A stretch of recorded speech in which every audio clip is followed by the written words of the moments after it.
Assalamualaikum warahmatullahi wabarakatuh. Perkenalkan, nama saya Alfia Putri Lestari dengan NIM 1107620183 dari kelas D, Program Studi Pendidikan Guru Sekolah Dasar Universitas Negeri Jakarta. Pada kesempatan kali ini, saya akan sedikit memaparkan mengenai kurikulum 1975. Selamat menyaksikan. Kurikulum 1975 dilatar belakangi oleh pembangunan nasional. Kurikulum ini bersifat sentralistik dan sekolah tinggal menjalankan bentuk kurikulum yang disusun oleh pemerintah pusat. Kurikulum 1975 mengarah pada pendidikan yang efektif dan efisien. Metode hingga materi pengajaran dirinci dalam prosedur pengembangan sistem instruksional atau PPSI atau dikenal dengan satuan pelajaran. Inilah yang kemudian memunculkan sejumlah kritik dari pelaksana di lapangan. Sistem penilaian dari kurikulum 1975 dilakukan setiap akhir pelajaran atau akhir satuan pembelajaran. Inilah yang menjadi pembeda antara kurikulum 1975 dengan kurikulum tahun sebelumnya. Tujuan kurikulum 1975. Tujuan pemberlakuan kurikulum ini adalah institusional. Kurikulum 1975 disetting agar siswa mampu mengembangkan pikiran dan memecahkan problem belajar dan kehidupan. Siswa dipersiapkan agar dapat melanjutkan pendidikan selanjutnya atau mereka dapat bekerja setelah lulus sekolah. Kurikulum ini adalah berorientasi pada tujuan dan menganut pendekatan integratif. Artinya, setiap pelajaran memiliki arti dan peranan yang menunjang tercapainya tujuan-tujuan yang lebih integratif. Kurikulum 1975 juga menekankan efisiensi dan efektivitas dalam hal daya dan waktu. Baik, selanjutnya ada prinsip-prinsip dari kurikulum 1975. Kurikulum 1975 disusun berdasarkan pada prinsip-prinsip sebagai berikut. Yang pertama, prinsip berorientasi pada tujuan. Kurikulum 1975 berorientasi pada tujuannya, yaitu mengingat pentingnya fungsi dan peranan sekolah dalam pembinaan para siswa dan mengingat terbatasnya waktu belajar di sekolah. Di balik itu, semakin berkembangnya ilmu pengetahuan dan bertambah banyaknya bahan pelajaran di mana diperlukan penyusunan pengalaman, kegiatan, bahan, dan jam pelajaran yang betul-betul fungsional dan efektif. Dalam hal ini, peranan tujuan menjadi sangatlah penting. Yang kedua, ada prinsip relevansi. Suatu sistem pendidikan akan bermakna apabila kurikulum yang dipergunakan relevan dengan kebutuhan dan tuntutan lapangan kerja.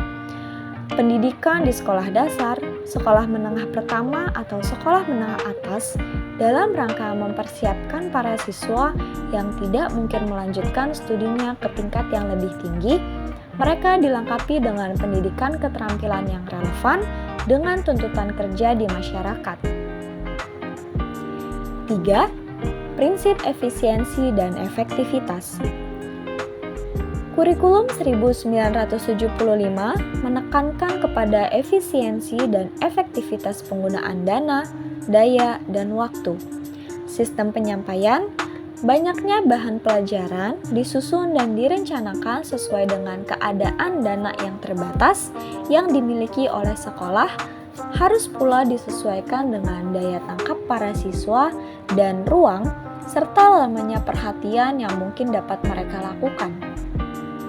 Karena jika pengajaran tidak disesuaikan dengan daya kemampuan mereka, baik jasmani maupun rohani, maka kurikulum itu tidak akan berhasil secara optimal, yang berarti sebuah pemborosan yang sia-sia.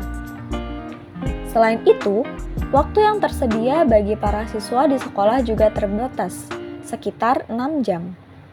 Waktu yang sedikit itu harus dimanfaatkan sebagaimana mestinya. Dalam setiap minggu harus disediakan waktu 36 atau 40 jam.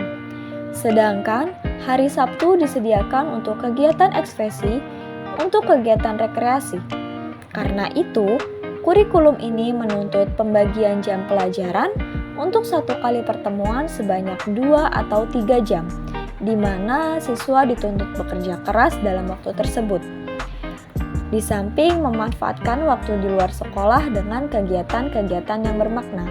Sebab itu, banyaknya bidang pelajaran agak dibatasi dan urutan penyajian untuk setiap bidang pelajaran disusun sedemikian rupa agar memberikan hasil yang optimal. Lalu, yang keempat ada prinsip fleksibilitas program. Pelaksanaan suatu program hendaknya didasarkan dengan mempertimbangkan faktor-faktor ekosistem dan kemampuan penyediaan fasilitas yang menunjang pelaksanaan program. Bila kedua faktor itu tidak dipertimbangkan, maka hasil belajar yang optimal sulit untuk dapat tercapai. Karena itu, pelaksanaan program pendidikan keterampilan hendaknya disesuaikan dengan kebutuhan masyarakat sekitarnya. Suatu sekolah apabila perlu cukup mempelajari hanya 2 atau 3 keterampilan, seandainya ekosistem dan fasilitas untuk itu masih belum memungkinkan. Lalu yang kelima ada prinsip berkesinambungan.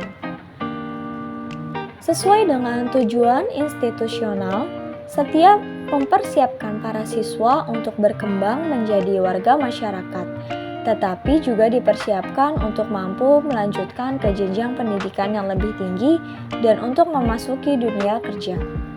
Oleh karena itu, pokok bahasan atau subpokok bahasan serta ruang lingkup untuk setiap pokok itu hendaknya disusun secara berkesinambungan dan disesuaikan dengan kematangan dan perkembangan siswa, sehingga diharapkan tidak terjadi bahan yang terlalu sukar atau mudah bagi siswa untuk dipelajarinya.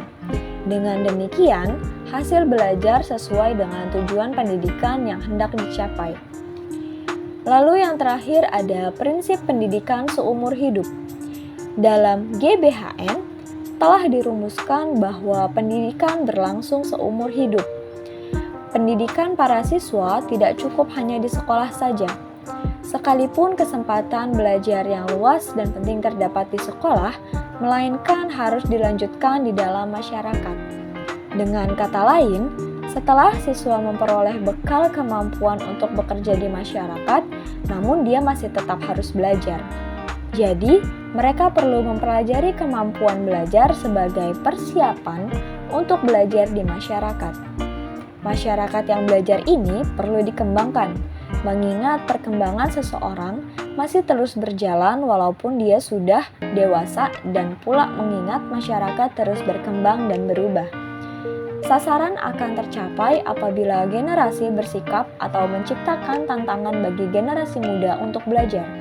Masyarakat yang demikian akan mampu menjadi masyarakat yang maju. Selanjutnya ada ciri khas dari kurikulum 1975. Kurikulum tahun 1975 memiliki ciri-ciri sebagai berikut. Yang pertama, menganut pendekatan yang berorientasi pada tujuan. Setiap guru harus mengetahui dengan jelas tujuan yang harus dicapai oleh setiap murid di dalam menyusun rencana kegiatan belajar mengajar dan membimbing murid untuk melaksanakan rencana tersebut. Lalu yang kedua, menganut pendekatan yang integratif. Dalam arti, setiap pelajaran dan bidang pelajaran memiliki arti dan peranan yang menunjang tercapainya tujuan yang lebih. Lalu yang ketiga, pendidikan moral Pancasila dalam kurikulum 1975 bukan hanya dibebankan kepada bidang pelajaran pendidikan moral Pancasila di dalam pencapaiannya, melainkan juga kepada bidang pelajaran IPS dan pendidikan agama. Yang keempat, kurikulum 1975 menekankan pada efisiensi dan efektivitas penggunaan dana, daya, dan waktu yang tersedia.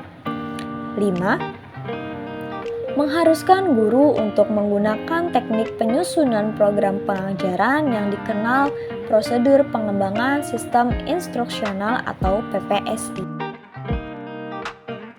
Lalu yang keenam, organisasi pelajaran bidang-bidang studi seperti agama, bahasa, matematika, ilmu pengetahuan sosial, kesenian, olahraga, dan kesehatan, keterampilan, disampingkan pendidikan moral Pancasila dan integrasi pelajaran-pelajaran yang sekelompok. Lalu yang keenam, pendidikan dalam strategi pembelajaran memandang situasi belajar mengajar sebagai suatu sistem yang meliputi komponen-komponen tujuan pembelajaran, bahan pembelajaran, alat pembelajaran, alat evaluasi, dan metode pembelajaran. Lalu yang terakhir, sistem evaluasi dilakukan penilaian murid-murid pada setiap akhir satuan pembelajaran terkecil dan memperhitungkan nilai-nilai yang dicapai murid-murid pada setiap akhir satuan pembelajaran.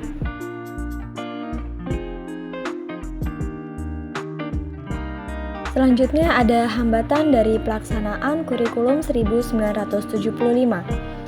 Salah satu hambatan dari pelaksanaan kurikulum 1975 mengenai efisiensi dan efektivitas dalam hal daya dan ketepatan waktu yang terdapat metode, tujuan pengajaran secara jelas dan lebih rinci. Namun dengan jadwal pembelajaran yang terbatas dan materi pelajaran yang padat, sangat sulit bagi seorang guru dalam mengajarkan materi dengan secara efisien dan efektif. Belum lagi dengan kegiatan tambahan pada hari Sabtu. Dengan tetap memberlakukan jam pembelajaran wajib yang ditambahkan dengan kegiatan tambahan.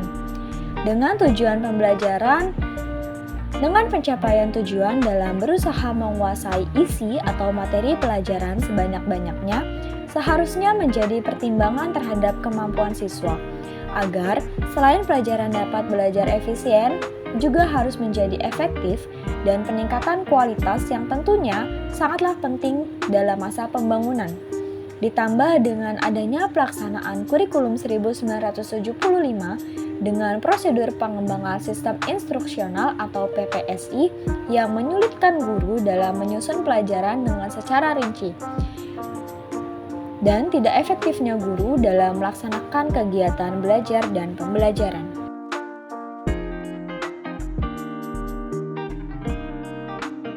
Kelebihan dari kurikulum 1975 yang pertama memiliki orientasi pada tujuan, 2. Mengarah pada pembentukan perilaku siswa, 3. Sesuai dengan kebutuhan masyarakat, 4. Menggunakan pendekatan psikolog, 5. Menekankan efektivitas dan efisiensi, 6. Menekankan fleksibilitas, yaitu mempertimbangkan faktor-faktor ekosistem dan kemampuan penyediaan fasilitas yang menunjang terlaksananya program.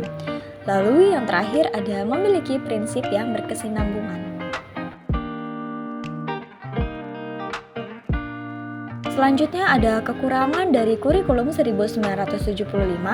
Yang pertama, terdapat ketidakserasian antara materi kurikulum, berbagai bidang studi dengan kemampuan peserta didik.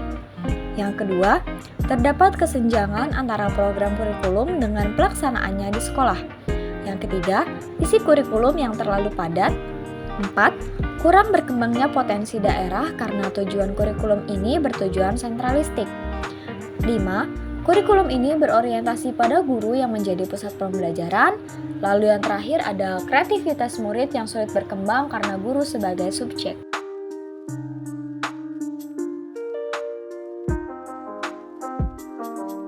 Itulah penjelasan mengenai kurikulum 1975 yang dapat saya sampaikan.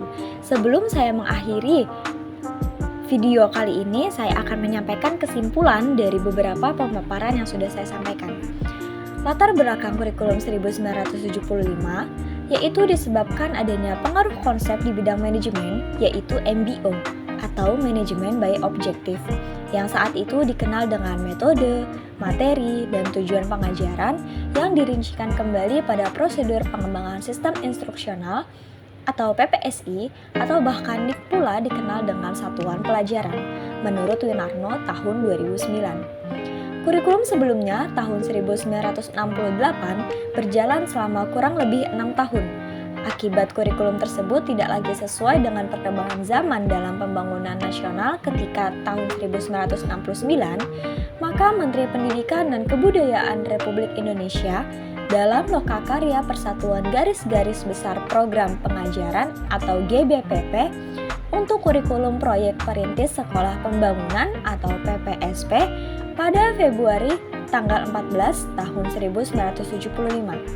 Tujuan pemberlakuan kurikulum ini adalah institusional.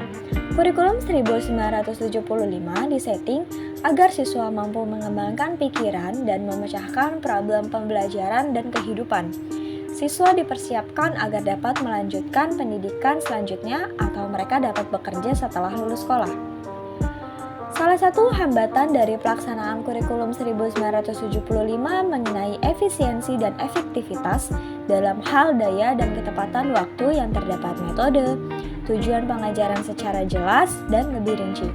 Namun, dengan jadwal pembelajaran yang terbatas dan materi yang padat, sangat sulit bagi seorang guru dalam mengajar materi dengan secara efisien dan efektif.